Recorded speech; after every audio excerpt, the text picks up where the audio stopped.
Hello दोस्तों, मैं आपकी अध्यापिका लोपामुद्रा। आप सभी को मेरे हिंदी ट्यूटोरियल चैनल पर बहुत बहुत स्वागत करती हूँ। आज हम लोग पढ़ने वाले हैं साहित्य सुधा, जो कि 12वीं कक्षा की किताब है। उसके अंतर्गत सुभद्रा कुमारी चौहान जी के द्वारा रचित झांसी की रानी। ये कविता झांसी की रानी लक्ष्मीबाई जी के ऊपर आधारित है। चलिए इस विषय को पढ़कर हम उनके वीरता के बारे में जानते हैं। सिंहासन हिल उठे, राजवंशों ने भ्रुकुटी तानी थी, बूढ़े भारत में भी आई फिर से नई जवानी थी। अर्थात अंग्रेजों के अत्याचार से अतिष्ठ होकर के हमारे देश के सभी राजाओं ने अंग्रेजों के खिलाफ आवाज उठाने के लिए तैयार हो गए थे।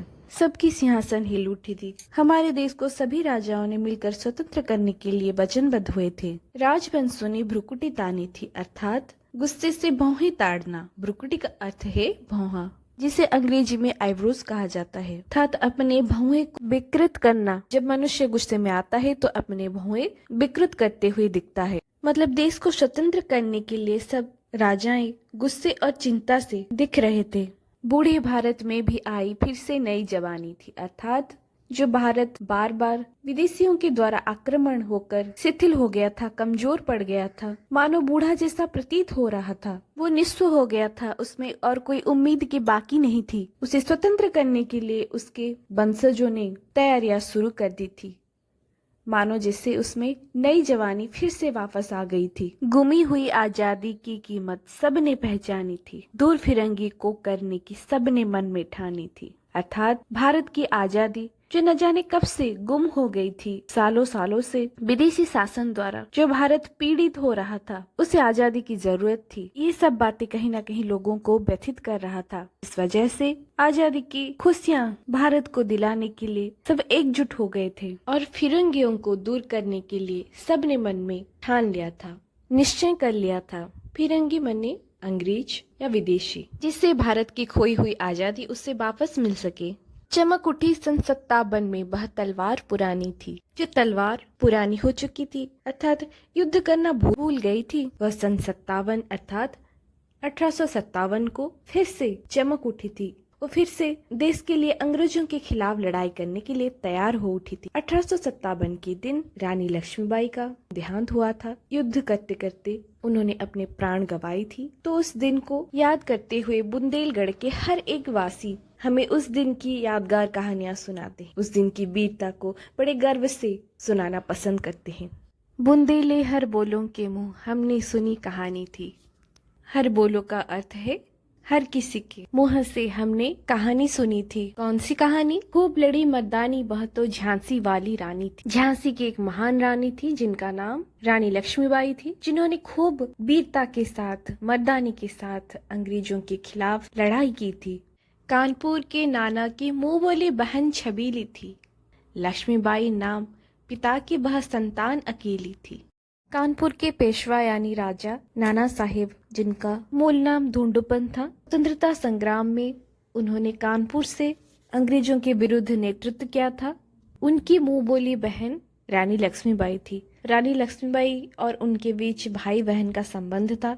नानाजी लक्ष्मीबाई को प्यार से छबीली करके बुलाते थे। वे मोरोपंत जी की इकलौती लड़की थी। सभी उन्हें प्यार से लक्ष्मीबाई करके पुकारते थे। नाना के संग पढ़ती थी वह, नाना के संग खेलती थी। बरछी ढाल कृपाण कटारी उसकी यही सहेली थी। लक्ष्मीबाई नाना जी के संग पढ़ती थी, उनके साथ खेलती थी, उनके साथ बचपन से पली बड़ी थी, जिस कारण उन्हें गुड्डे गुड्डियों के साथ खेलने की उम्र में भी बरछी ढाल कृपाण कटारी जैसे हथियारों से खेलने की आदत पड़ गई थी। वो युद्ध करना पसंद करती थी।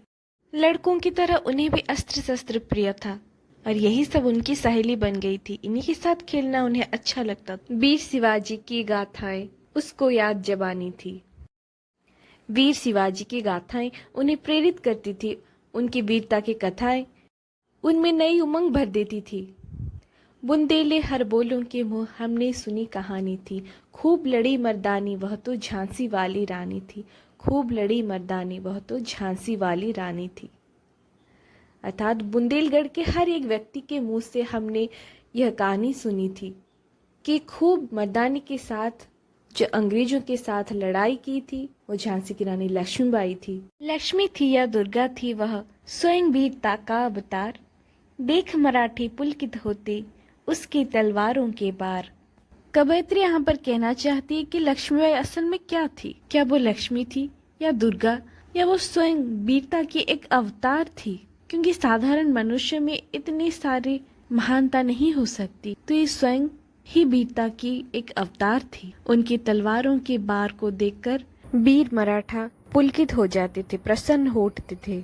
यहाँ पर मराठा महाराष्ट्र के रहने वाले अधिवासियों को कहा गया है, नकली युद्ध व्यूह की रचना और खेलना खूब शिकार, सैन्य घेरना दृग तोड़ना, ये थे उसके प्रिय खिलवाड़।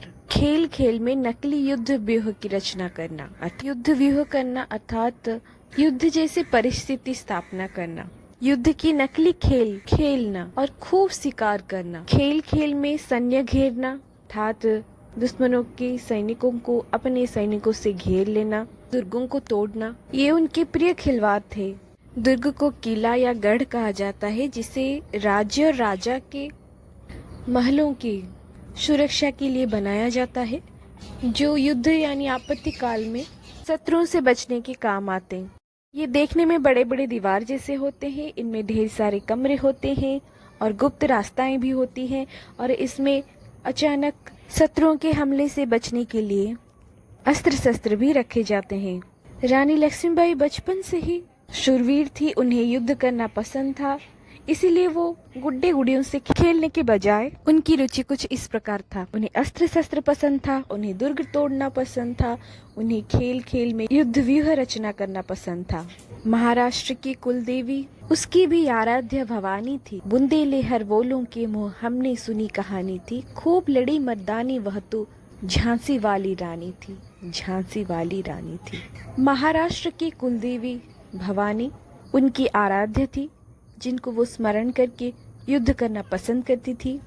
और ये सब बातें बुंदेलगढ़ के हर एक व्यक्तियों के मुंह से हमें अब भी आज भी सुनने को मिलती है। वो बड़े गर्व से ये वीरता की कहानी सुनाना पसंद करती कि रानी लक्ष्मीबाई कोई साधारण मनुष्य नहीं थी, वो स्वयं एक देवी थी, एक अवतार थी, और देश के लिए उनका योगदान बड़ा ही महत्वपूर्ण है, वो महान थी। चलिए दोस्तों, इसके बाद इस पाठ के बारे में थोड़ा पढ़ लेते हैं, जिससे आप लोगों को और अच्छे से जानकारी मिल सकेगी।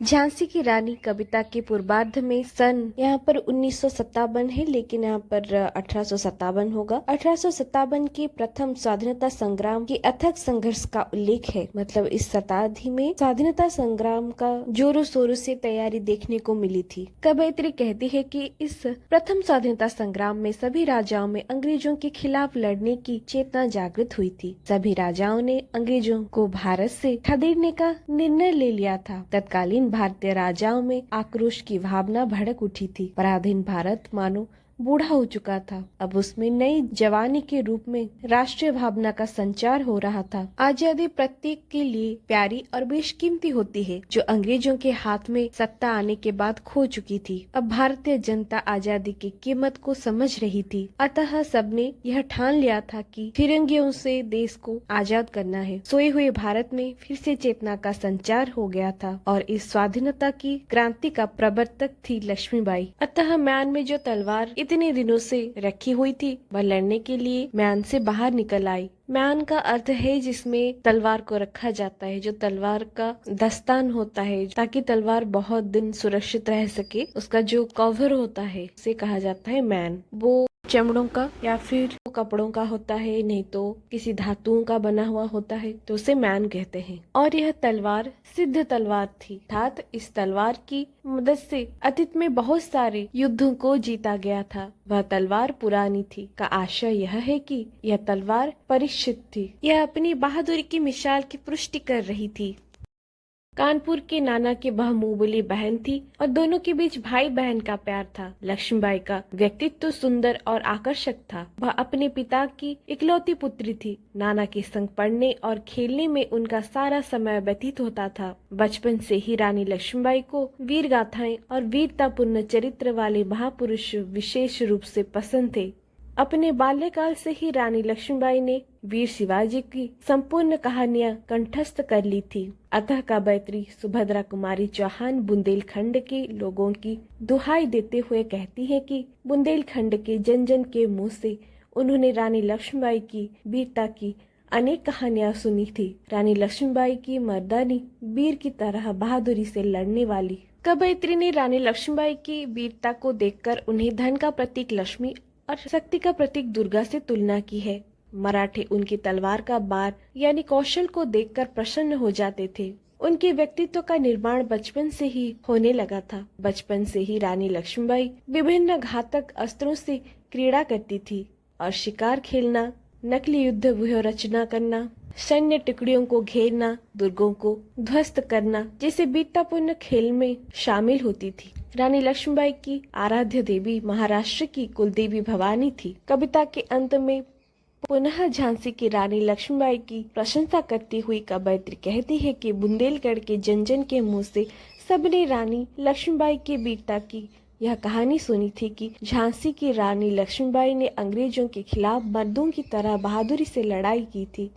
यहाँ पर झांसी की रानी काव्य का समाप्त होता है। आशा करती हूँ आप लोगों को अच्छी लगी होगी। अगर आप लोगों को विषय समझ में आई होगी तो कमेंट करके ज़रूर बताएं। वीडियो को लाइक शेयर करना मत भूलिए। धन्यवाद।